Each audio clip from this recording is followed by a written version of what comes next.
meeting Toby at the age I am, where I'm maybe a sort of younger client than he would normally work with, what it's doing for my future is, first and foremost, is when my son arrives, I'm going to be a role model to him. So he gets to look at me and see this is the normal part of life, how I train, how I look after my health, how I think about things. Another one is being a role model and being a leader in my life for all people around me when it comes to health and fitness, and seeing the discipline and what it takes to continue moving in that direction. So every day you do movement, you're buying back time, you're delaying the onset of disease, you're able to perform better, you're able to manage stress better, you sleep better. Therefore, everything in your life trends towards the positive. It's got absolutely nothing to do with living forever. It's to do with the quality of life that you have towards the end, towards when you're older and towards the end of your life. It's how good do you want to live right up until it comes to the point where you're like, right, I'm clocking out. Now, how good is your life going to be up to that point? It's been fantastic to work with Toby. He is one of a kind. He blends an immense amount of knowledge with a super personable person. He walks the walk as well. There's nothing that he would ever ask you to do that he cannot do or has not already done. I think there's a misconception around maybe people like Toby who are really the pinnacle, especially for his age, and he has come from that high performance background. There's this perception that he's maybe never had struggles, but he's had serious injuries. He's had to take a long, hard look at his health, and that's why he's where he is now. He's walked the path and then some that some other people have to walk or maybe haven't even done. So he's really able to kind of back up all the hard work, the knowledge, the training that he asks clients to do. He's been there, he's had the corporate career, he's built up years of experience, he's a world stand-up powerlifter.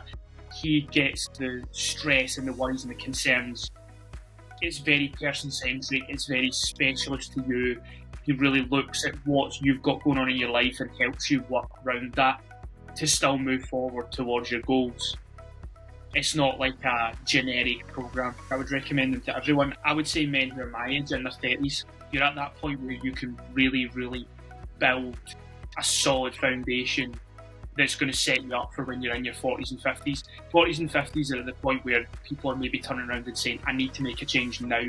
Whereas in your 30s, you're not thinking about making a change, you're actually laying foundations that are going to sort you for the rest of your life.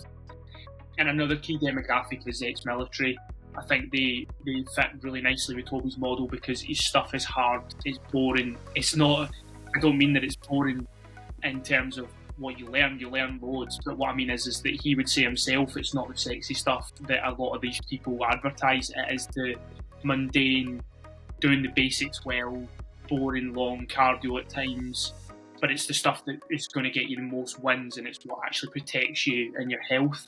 Some of the challenges I was facing was I wasn't 100% sure on where I wanted to go with my health and fitness. I thought I was in a good place, but I recognised there was room for improvement. I had some fairly lofty goals, things that I wanted to achieve, and so I got in touch with Toby, recognised that he had this unique way of looking at health and fitness, and so I recognised this is a chap I want to speak to. It's definitely life-changing. There's no other way of phrasing it. I went from about 100 kilos body weight down to 83, but most notably with that I think would be the body fat reduction. So I went from 23, 25 down to about 16%. My average resting heart rate went from in the 50s, mid-50s, way down into the low 40s. I had pains in my shoulders and kind of joints there. That's all massively reduced and or gone. I've added about 30 kilograms to most of my compound movements as well, just by being more targeted and focused in how I do my strength training and programming. I'd already kind of gave up alcohol, but that really compounded it. And then I would say one of the big, massive wins for me, and this is something that would be interesting for a lot of other business people, is I've got a good, proper stress management protocols now. My training is aligned to what my body needs, not what I think it needs. You don't know what you don't know. And so there was maybe reservations around, oh, well, I kind of know what I'm doing. What are you going to teach me that I don't already know? But then very, very quickly, I realised that I was absolutely out of my depth, and this guy knows his stuff way more than I'll ever know. maybe not ever know, but he knows his stuff inside and out. And so my reservations were around, well, what more am I going to learn? What else can I learn? And it was the opposite to that. I learned a huge amount, still do every day. And he oscillates really well between praise and giving you a kick up the backside when you need it as well. The reservations weren't that many, but the ones that I did have, he absolutely put to rest really quickly.